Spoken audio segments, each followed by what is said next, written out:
Starting at test number 5, the user must left click on the play button and to enter the game mode screen.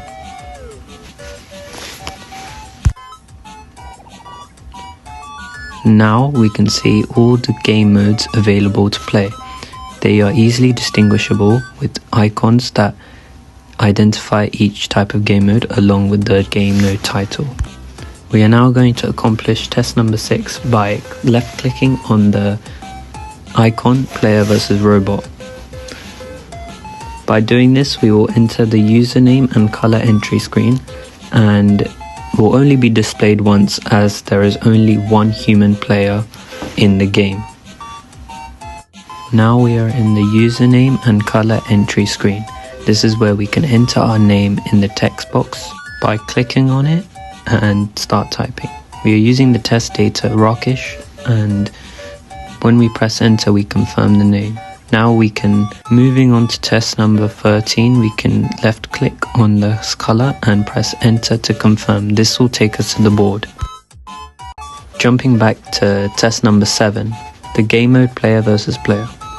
Left clicking on the player versus player takes us to the player user entry screen. This will be displayed twice. Same using the test data Rockish, and differently we can use Aaron. I'm selecting the color after the name and pressing enter to confirm. We do the same with a different name and a different color. As you can see, the color has been removed. This is part of test 13, and it will now take us to the board with all the data entered. The last game mode is custom, and this completes test number 8, taking us to the custom setup screen where we can enter the number of users and the number of robots, completing test 9.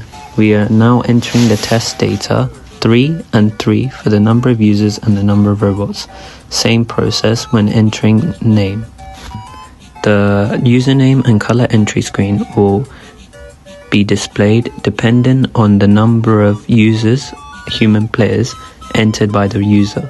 This is the first entry data in the custom setup. So we are entering data, all different names and all different colors. This still accomplishes test number 12 and 13. So after we've entered the data, now the data has been entered perfectly into the board, completing test number 10.